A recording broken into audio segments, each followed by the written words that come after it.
For creating tag group, in sysadmin go to System Explorer, then click on Config. In Config go to the tag groups. Old tag groups are displayed here. For a new tag group, click on the New button, then write the tag group name and description as you want, then click on Save button. Tag group is saved.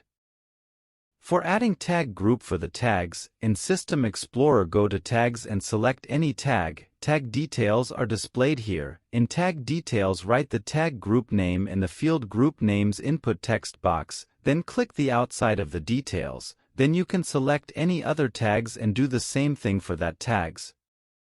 For getting the tag groups, go to InfoView, write the tag group name in the Chouse tag field, then select the tag group. The user can modify the time periods as he wants, then click on the Get Data button and tag group details will display here.